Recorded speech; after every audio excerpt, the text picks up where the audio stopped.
नमस्कार दोस्तों, एक तरफ जहां भारत के पास सैन्य ताकत के मामले में पैदल सेना और वायु सेना का स्थान पहले और चौथे नंबर पर आता है, अगर वहीं हम भारत के नेवी यानी नौसेना के बारे में बातें करें तो अभी तक हमारे नौसेना के पास एक भी न्यूक्लियर अटैक सबमरीन नहीं है। और कभी कभी हम जरूरत पड़ने पर न्यूक्लियर अटैक सबमरीन मंगवाते भी हैं, तो लीज यानी भाड़ा पर। तो आइए आज के इस वीडियो में सबमरीन को गहराई से समझते हैं, क्या है इसके पीछे की टेक्नोलॉजी और ये एग्जैक्ट काम कैसे करती है।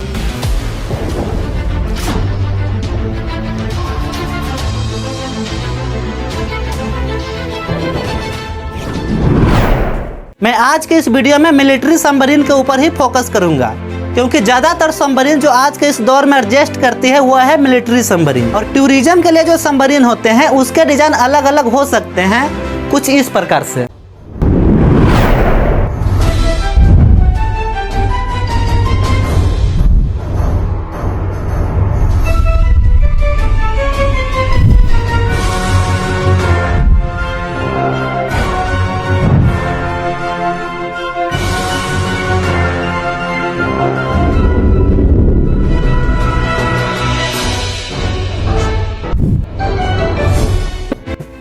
लेकिन अगर हम मिलिट्री सबमरीन के ऊपर आए तो इसके सबसे ऊपर के डेक पर रखे होते हैं टॉर्पीडोज, जो कि है हथियार। सबसे नीचे बैटरी रूम होती है जिससे बिजली मिलती है सबमरीन को। इस साइड डीजल मशीन होती है और बीच में मोटर रूम और कॉर सेंटर होता है, जिसे कंट्रोल रूम भी कहा जाता है। डेफिनेटली कंट्रोल रूम के ऊपर एक कॉनिंग टावर भी होता है। अब कॉनिंग टावर क्या है? ये सबमरीन का अटैक सेंटर होता है। बहुत से इक्विपमेंट यहाँ पे मौजूद होते हैं, जैसे कि पेरिस्कोप, जिसकी सहायता से देखा जाता है आगे की ओर। इलेक्ट्रॉनिक एंटीना, जहाँ से गुजरती है आर्म्स। और यूजुअली इसी कॉनिंग टावर को एंटेंस और एडजस्ट के लिए इस्तेमाल किया जाता है। लोगों को सबमरीन के अंदर जाना है और बाहर आना है तो वो यहीं से होता है।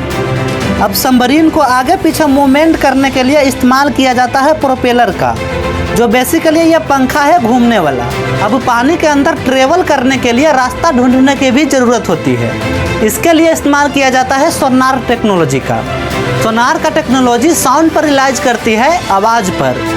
आमतौर पर दो तरीके का सोनार टेक्नोलॉजी होता है, एक्टिव सोनार और पैसिव सोनार।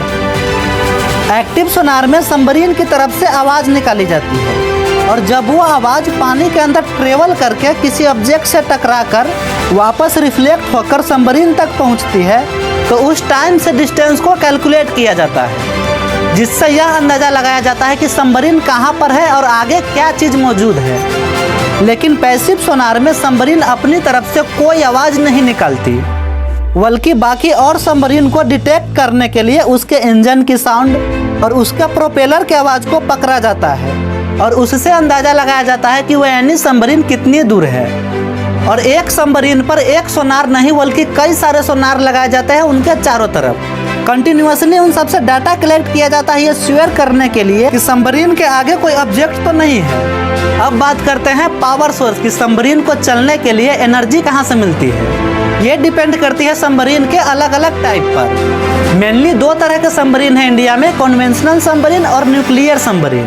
कन्वेंशनल सबमरीन में बेसिकली बैटरी का यूज किया जाता है, जिन्हें हर 2-3 दिन पर रिचार्ज करना पड़ता है डीजल इंजन को चलाकर। लेकिन एक डीजल इंजन को काम करने के लिए ऑक्सीजन की जरूरत होती है, जो कि हवा में मौजूद होती है। अब शायद आप यह सोच रहे होंगे कि सबमरीन तो पानी के अंदर ऑपरेट होती है, तो बिल्कुल सही बात है। इसके लिए जब भी सबमरीन को अपनी बैटरी रिचार्ज करनी होती है तो इन्हें डीजल इंजन चलाने के लिए पानी के ऊपर आना पड़ता है, जिसके कारण यह दुश्मनों की नज़र में रडार या सैटेलाइट की मदद से आसानी से पकड़ में आ जाता है और फिर मारा जाता है। लेकिन यह प्रॉब्लम न्यूक्लियर सबमरीन में नहीं होती, क्योंकि न्यूक्लियर सबमरीन डीजल इंजन की जगह एक न्यूक्लियर रिएक्टर का इस्तेमाल करती है बिजली उत्पन्न करने के लिए।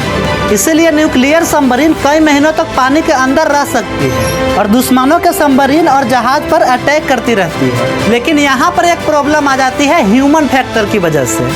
सबमरीन के अंदर जो लोग रहते हैं उन्हें भी तो खाने पीने की जरूरत होती है, और सबमरीन के अंदर जितने दिनों तक का राशन पानी मौजूद होता है वह उतने ही दिनों तक पानी के अंदर रह सकते हैं। सबमरीन सिर्फ बाहर से ही देखने में सिंपल लगती है, लेकिन इसको डिजाइन करना बहुत ही कॉम्प्लेक्स चीज़ है।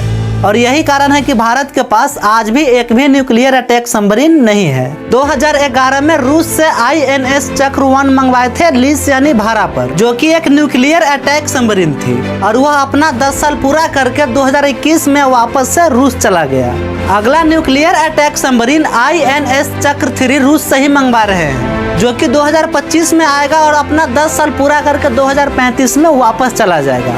लेकिन अभी हमारे पास एक भी न्यूक्लियर अटैक सबमरीन नहीं है। एक डीजल इलेक्ट्रिक सबमरीन को डिजाइन करने में मिनिमम 10 साल का समय लगता है और न्यूक्लियर सबमरीन को डिजाइन करने में मिनिमम 15 से 17 साल का समय लग जाता है। यही कारण है कि हम सबमरीन को खुद से डिजाइन नहीं करते, इसको आउटसोर्स किया जाता है बाकी के देशों में, जैसे कि रसिया, जर्मनी और फ्रांस के डिजाइनों का ही हम इस्तेमाल करते हैं। लेकिन हम सबमरीन को बनाने का काम खुद से जरूर करते हैं। इंडिया की पहली made in Indian submarine INS साल की, जिसे लॉन्च किया गया था 1987 में under prime minister Rajiv Gandhi. India में सबमरीन की बेसिकली 4 क्लासेस है: सिंधु घोष, शिशुमार, कलवरी और अरिहंत। सिंधु घोष क्लास, जिसे किलो क्लास भी कहा जाता है, और इसको भारत ने रसिया से मंगवाया है। इस क्लास के अंदर टोटल 7 सबमरीन आते हैं। पहला है INS Sindhu Ghosh. Basically India में जितने भी सबमरीन होते हैं उसके आगे INS लगा ही होता है, क्योंकि INS का फुल फॉर्म होता है इंडियन नेवी शिप।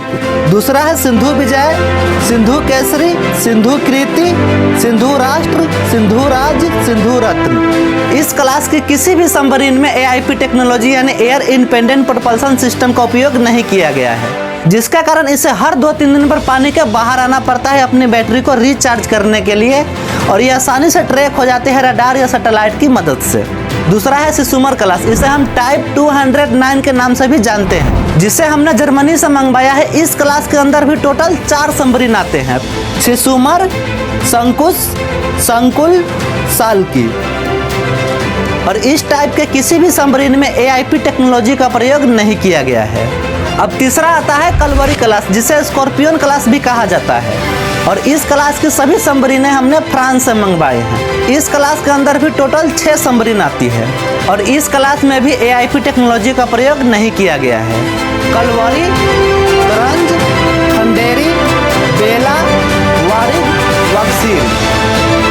अब आता है चौथा अरिहंत क्लास। अरिहंत क्लास की जितनी भी सबमरीनें हैं ये सभी न्यूक्लियर सबमरीन होती है, और ये लगातार कई महीनों तक पानी के अंदर रह सकती है और दुश्मनों को तबाह कर सकती है।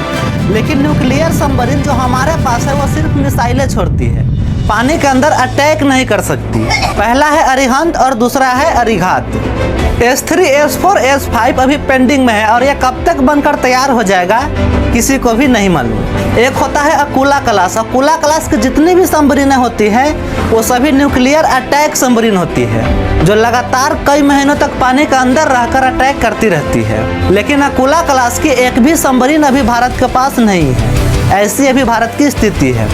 इसके ऊपर आपकी क्या राय है कमेंट बॉक्स में जरूर बताइएगा। मिलते हैं अगले वीडियो में, तब तक के लिए आप सभी को बहुत बहुत धन्यवाद।